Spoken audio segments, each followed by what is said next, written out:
Hello दोस्तों, स्वागत है आपका सिविल सागा में।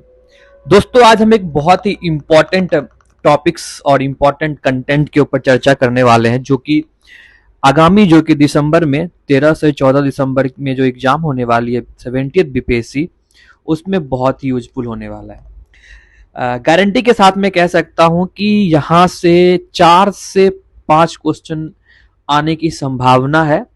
और मान लीजिए कि 5 क्वेश्चन तो है, वो आना तो आना ही है इस डेटा और फैक्ट से जो आज में हम करने जा रहे हैं।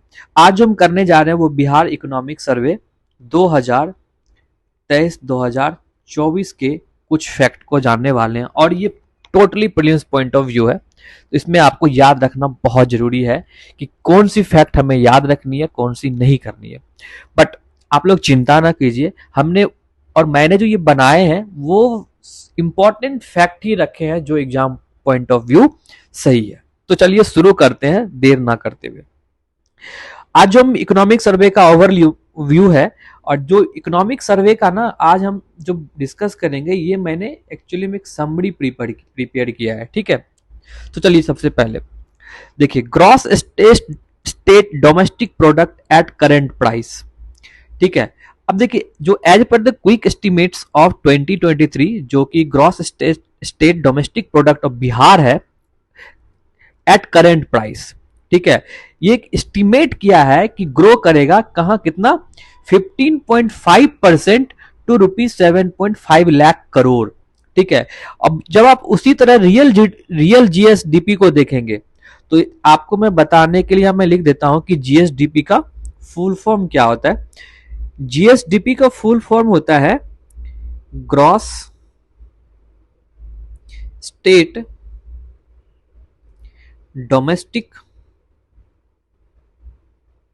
प्रोडक्ट। तो आप कंफ्यूज ना होइएगा। तो चलिए, अब देखिए, रियल जीएसडीपी जो है वो कितना, क्या एस्टिमेट किया गया, कितना पे ग्रो होगा, वो किया गया है आपका 10.6% जो है टू ₹4.4 लाख करोड़। ये आपका रियल जीएसडीपी एस्टिमेट किया गया है 2023 के लिए। ठीक है, अगला अगला है नॉमिनल पर कैपिटा इनकम। अब देखिए, नॉमिनल क्या होता है, रियल क्या होता है, हम आपको आगे बताने वाले हैं। ठीक है, देखिए, नॉमिनल पर कैपिटा इनकम जो बिहार स्टेट का है वो एस्टिमेट किया गया है 59,673 करोड़। ठीक है, जो कि increase with an increase of कितना, 13.9%। 13.9%। ठीक है, और ये 1/3 है नेशनल इनकम का। तो ये याद रखिएगा, जो नॉमिनल पर कैपिटा इनकम है बिहार का, वो 1/3 है किसका, इंडिया का। और इंडिया का कितना है, 1,96,000। तो ये भी फैक्ट आपको याद रखना है। ठीक है, तो चलिए, उसके बाद रियल पर कैपिटा इनकम। देखिए, रियल पर कैपिटा इनकम जो है एडजस्ट किया गया है, कितना एस्टिमेट किया गया है कि वो ग्रो होगा कितना, 9.0। और ठीक है, और उसको रीच कितना करेगा, 35,119 करोड़। तो ये याद रखिएगा, real per capita income, nominal per capita income. ठीक है, अगला देखिए, जो 2023 में जो एस्टिमेट किया गया है क्या, कि प्राइमरी सेक्टर, सेकेंडरी सेक्टर और टर्सरी सेक्टर का शेयर कितना है, किसमें, ग्रॉस वैल्यू एडेड में, जो स्टेट इकोनॉमी में, उसमें प्राइमरी, सेकेंडरी और टर्सरी का कितना शेयर है। ठीक है, सबसे पहले जो प्राइमरी सेक्टर का शेयर जो है वो 20% है, जबकि वर्कफोर्स इसका आप देखोगे तो बिहार का समझिए 50% जो है वो डिपेंड किस पे है, प्राइमरी सेक्टर पे। ठीक है, और सेकेंडरी सेक्टर पे 20.7%। ठीक है, और इसका वर्कफोर्स है 25.9% पीपल जो सेकेंडरी सेक्टर में इन्वॉल्व है, और टर्सरी सेक्टर में 60% जो है वो क्या है, 60% जो है क्या है, 60% ये जीडीपी, यानी कि स्टेट इकोनॉमी में 60% इसका योगदान है, जबकि इसका वर्कफोर्स कितना है, 26.3%। देखिए, आप यदि देखोगे 20%, 27%, ये दोनों क्या है, ये क्या है, देखो। अब प्रॉब्लम ये है कि यदि आप बिहार के पॉपुलेशन को देखो तो बिहार का 50% पॉपुलेशन वो प्राइमरी सेक्टर में है, 20% 25% सेकेंडरी में है, 26% टर्सरी सेक्टर में है। ऐसा क्यों है कि प्राइमरी सेक्टर सिर्फ 20% जीडीपी में कंट्रीब्यूट कर रहा है? देखिए इसका रीजन क्या है कि देखिए सबसे पहला तो जो पर एकड़ यील्ड है वो बहुत कम होता है। दूसरा जो बिहार में ना एज कंपेयर टू आप पंजाब हरियाणा को देखो, वहां के फार्मर्स का तो लैंड जो है ना वो स्मॉल एंड मार्जिनल फार्मर्स होते हैं। बिहार और में यूपी में स्मॉल एंड मार्जिनल फार्मर्स होते हैं, लेकिन पंजाब और हरियाणा में देखोगे तो फार्मर्स जो होते हैं वो बड़े बड़े फार्मर्स होते हैं, बिग फार्मर्स होते हैं। और यहाँ का इरिगेशन जो है वो मॉनसून इरिगेटेड, लोग मॉनसून सीजन पे क्या कहते हैं निर्भर होते हैं, ठीक है। और मैकेनाइजेशन बहुत कम है इंडिया में, सॉरी बिहार में मैकेनाइजेशन। जैसे कि आप पंजाब में देखो ट्रैक्टर्स में क्या क्या मतलब बहुत सारी मैकेनिक्स हैं, बहुत सारे मशीन्स हैं, बहुत सारे आपको देखने को मिलेगा कि कैसे वो क्रॉप पैटर्न वगैरह होता है, खेत की जुताई कैसे की जाती है, वो पंजाब वगैरह में ना अलग अलग मैकेनाइजेशन है। लेकिन बिहार में अभी भी नहीं है यार, अभी भी जो गाय लेके लोग वो करते हैं, खुदाई करते हैं, मिट्टी निकाल जोतते हैं, जिसको हम बिहार में बोलते हैं, ठीक है। और और एक प्रॉब्लम ये है बिहार में, मैं आपको लिख दे रहा हूं कि ना लैंड होल्डिंग जो है, लैंड होल्डिंग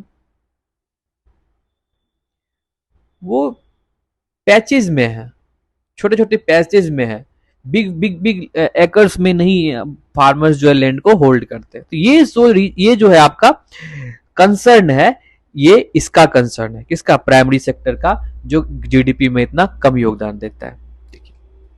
अब देखिए बताता है आपको जीडीपी क्या होता है। देखिए जीडीपी क्या होता है? जीडीपी होता है मॉनेटरी वैल्यू। जब हम मॉनेटरी वैल्यू की बात करते हैं तो मॉनेटरी वैल्यू क्या होता है? पैसा, पैसे की बात करते हैं। Monetary value of all the final goods and services produced with in a country border. यानी कि कंट्री हमारे, सपोज ये हमारा क्या है? इंडिया है। इस बॉर्डर के अंदर जो भी होती है, क्या होती है? फाइनल गुड्स बनता है, प्रोड्यूस्ड होता है, वो जीडीपी कहलाएगा। चाहे वो किसी भी कंट्री का कंपनी क्यों ना हो, समझ रहे हो? चाहे वो यूएसए का हो, चाहे रशिया का हो, चाहे चाइना का, कोई भी हो, यदि हमारे कंट्री में प्रोड्यूस कर रहा है तो वो हमारे जीडीपी में काउंट होगा, ठीक है। ये पता चल गया आपको जीडीपी के बारे में। अगला, अब करंट प्राइस क्या होता है? Current price, nominal GDP, real GDP क्या होता है? देखिए नॉमिनल जीडीपी क्या होता है कि current price without adjustment for inflation. जब हम नॉमिनल जीडीपी की बात करते हैं, इसमें हम ना इन्फ्लेशन को एडजस्ट नहीं करते हैं। तो ये पॉइंट आपको याद रखना है कि नॉमिनल जीडीपी में हम इन्फ्लेशन को एडजस्ट नहीं करते हैं। रियल जीडीपी में क्या होता है कि इन्फ्लेशन को एडजस्ट किया जाता है। रियल जीडीपी क्या है? ठीक है, रियल मतलब एडजस्ट नहीं होगा, इसको एक्सप्रेस किया जाता है बेस ईयर में। अब देखो रियल जीडीपी को यदि मेजर करते हैं तो इसका बेस ईयर होता है, जैसे 2011-12 जो है बेस ईयर है, तो हम इस बेस ईयर से क्या करते हैं? रियल जीडीपी को मेजर करते हैं और यहां इन्फ्लेशन को एडजस्ट किया जाता है, ठीक है। तो ये फैक्ट आपको याद रखना है। अब चलिए एग्रीकल्चर एंड अलाइड सेक्टर का बात करते हैं, ठीक है। चलिए देखिए ऑन एन एवरेज यदि देखा जाए तो एग्रीकल्चर एंड अलाइड सेक्टर जो है कंट्रीब्यूट करता है कितना? 20% to the GDP of state, 20% of the gross state value addition, ठीक है। अब देखिए यदि हम इसी 2023 और 2023 देखे जाए तो इसमें आप क्रॉप को देखो, ठीक है, क्रॉप को देखो। क्रॉप सेक्टर क्या करता है? अकाउंट करता है कितना? 9.9%, सॉरी मैं आपको लिख दे रहा हूं, 9.9% of gross state value addition. Livestock को देखा जाए तो वो करता है 6.6% of gross state value addition. Fishing को देखा जाए 1.8%। फॉरेस्ट्री को देखा जाए 1.6%। फॉरेस्ट्री में आपका बैम्बूज वगैरह एग्जांपल हो गया, ठीक है। अब क्रॉप में फूड ग्रेन जो है, फूड ग्रेन आपका आता है, ठीक है, आपका राइस, व्हीट, ये आपको फूड ग्रेन में देखने को मिलता है, ठीक है। चलिए तो ये मिट गया है आपका 20% जो है क्या है? जीडीपी। क्रॉप करना है 9.9, 9%, ठीक है, अकाउंट करता है। ठीक, इतना समझ गया आप। आगे बढ़ते हैं। अब देखो, यदि आप नेट सोन एरिया देखोगे, नेट सोन एरिया बिहार का, वो 54.2% of total geography area. Bihar का जो 100% ज्योग्राफिक एरिया है, उसमें से जो जहां पे बोया जाता है, खेती होती है, नेट सोन एरिया जो है वो 54.2% है। और फॉर एग्रीकल्चर पर्पज क्या है, ये जीडीपी में 20% करता है। ठीक है, इसके लिए बहुत सारे जो है अब स्कीम्स अलग मतलब वीडियो बनाएंगे उसका, लेकिन फिर भी आप जानने के लिए थोड़ा बहुत नॉलेज रखिएगा। कृषि कम कर्मान अवार्ड जो आपको अवार्ड दिया गया है राइस के लिए, और वो कौन, मगध वाला रीजन में, वीट मेज ही जो आपको कोसी वाले एरिया में देखने को मिलता है। हर खेत तक सिंचाई का पानी 7:2.0, ये साउथ बिहार में इम्प्लीमेंट किया गया। इसके कारण जो है हर खेत तक सिंचाई का मतलब यहाँ पे आपको कैनल बनाया गया है, डैम बना, डैम कंस्ट्रक्शन रिकंस्ट्रक्शन की बात भी कही गई है। उसके बाद जलाशय मत्स्य विकास योजना, ये फिश प्रोडक्शन के लिए है। ठीक है, जिसके कारण जो है ना बहुत सारे प्रोडक्शन फिश के इंक्रीज हुए हैं। इसमें क्या आपको क्या होता है, 70% जो है गवर्नमेंट सब्सिडी देती है, 60,000 पर हेक्टेयर जो पैसे मिलते हैं। ठीक है, उसमें केज की भी व्यवस्था है। ठीक है, उसके बाद जैविक कॉरिडोर स्कीम्स भी बिहार गवर्नमेंट के द्वारा चलाई जा रही है, जिसमें कि बायोलॉजिकल कॉरिडोर बनाया जाएगा, जिसमें बैंक ऑफ रिवर, जैसे आपके गंगा के किनारे पटना हो गया, सारण हो गया, वैशाली, यहाँ पे बैंक ऑफ रिवर के कारण क्या होगा, बायोलॉजिकल कॉरिडोर बनाया जाएगा। ऑर्गेनिक कॉरिडोर भी कहते हैं इसके। 20,000 एरियाज जो है 13 डिस्ट्रिक्ट में ये बनाया जाएगा कॉरिडोर। उसका health and quality of soil को मेजर किया जाएगा इसमें जैविक कॉरिडोर स्कीम के अंदर। फार्मर्स विल गेट सब्सिडीज मिलेंगे, किसके लिए, for construction of vermi compost.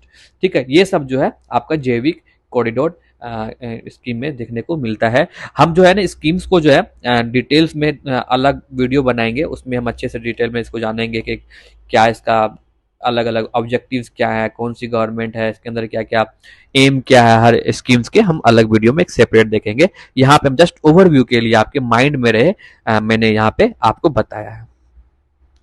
Climate resilient agriculture programme भी बिहार गवर्नमेंट द्वारा चलाया जा रहा है, जिसमें कि फार्मर्स को ना ट्रेनिंग दी जाती है कि कैसे जो है बीज को बोया जाएगा, उसको हार्वेस्ट कैसे करेंगे। ठीक है, एग्रीकल्चर प्रोडक्टिविटी को इंक्रीज कैसे किया जाएगा, इनकम ऑफ फार्मर्स को इंक्रीज कैसे कर सकते हैं, ये सारी चीजें जो है क्लाइमेट रेजिलियंट एग्रीकल्चर प्रोग्राम के अंदर बिहार सरकार के द्वारा चलाई जा रही है।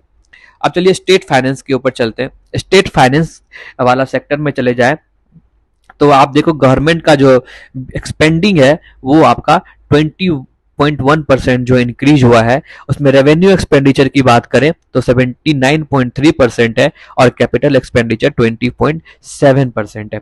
ठीक है, तो याद रखिएगा गवर्नमेंट, स्टेट गवर्नमेंट का कैपिटल एक्सपेंडिचर जो है वो इंक्रीज हुआ है। कितना कैपिटल एक्सपेंडिचर इंक्रीज हुआ है, 41.4%। ठीक है, ओवर द प्रीवियस 2000 आपका 2021-22 के कंपैरिजन में आपका 41% जो है ये कैपिटल एक्सपेंडिचर क्या हुआ है, इंक्रीज हुआ है। ठीक है, अब देखिए टोटल रिसीट की बात करते हैं बिहार गवर्नमेंट, स्टेट गवर्नमेंट में, तो रेवेन्यू अकाउंट में आपका दिखता है 1,72,688 करोड़, और कैपिटल अकाउंट में देखा जाए तो 48,325 करोड़। ठीक है, ये आपका रेवेन्यू अकाउंट में इतना है, और कैपिटल अकाउंट में आपको इतना देखने को मिलता है। अब बिहार गवर्नमेंट का टोटल बोरोइंग देखा जाए तो वो है 48,284 करोड़। तो ये डाटा भी आप याद रखिएगा, डेटा इंपॉर्टेंट हो जाता है हमारे 70th बीपीएससी एग्जाम के लिए। आउटस्टैंडिंग डेट, कितना डेट है बिहार गवर्नमेंट का, वो है 2,93,307 करोड़ जो है बिहार गवर्नमेंट का टोटल आउटस्टैंडिंग डेट है। अब चलिए एनर्जी सेक्टर के बारे में कुछ बात कर लेते हैं। देखिए द इंक्रीज इन चलिए हाईलाइट लगा देते हैं इसमें, increase in supply hours.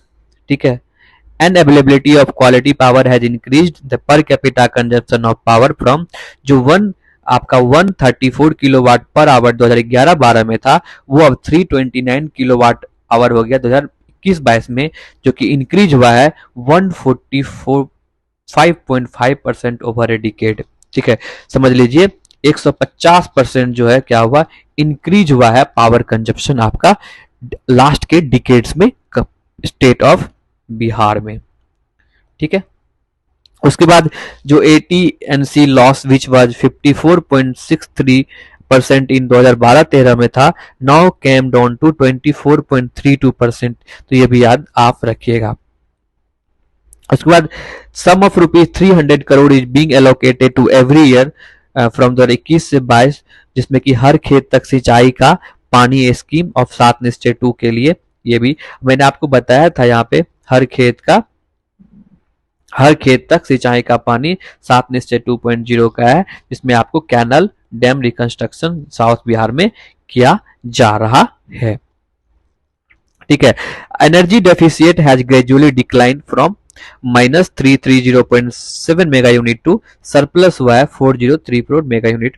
Around 31% of power came from renewable energy. तो ये फैक्ट आपको याद रखना है कि 31.4% जो है आपका वो रेन्यूएबल एनर्जी से आपको देखने को मिलता है।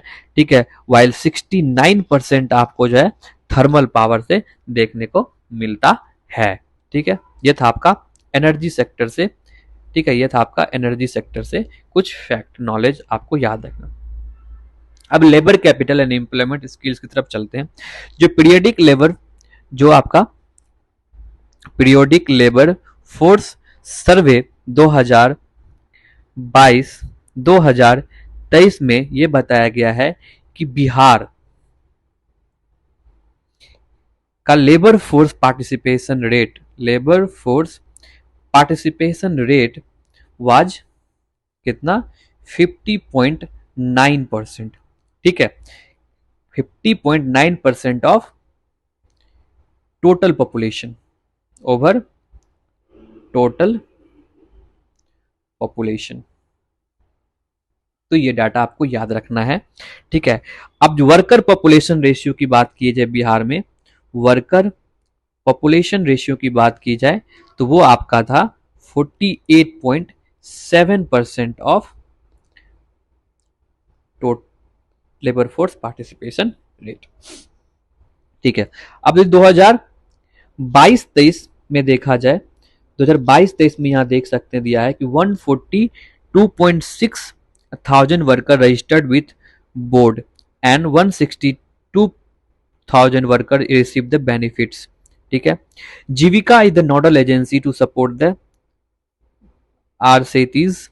ठीक है, the number of ongoing training program at the RCTs is 915 and the total number of trained individual was 28,292 in 2022-23। ये आपका कुछ फैक्ट है इकोनॉमिक सर्वे से रिलेटेड, जो कि आपके 70 UPSC एग्जाम के लिए बहुत ही ज्यादा इंपॉर्टेंट हो जाता है। तो आप इसको एक बार नहीं, दो बार नहीं, 3 बार बार बार स्टॉप करके आप इसे क्या कर सकते हैं, देख सकते हैं। होप आपको ये वीडियो अच्छा लगा। यदि आपको ये वीडियो अच्छा लगा, अपने दोस्तों के साथ शेयर जरूर करें और कमेंट, लाइक, शेयर करना ना भूलें। Thank you so much. मिलते हैं फिर अपने अगले वीडियो में।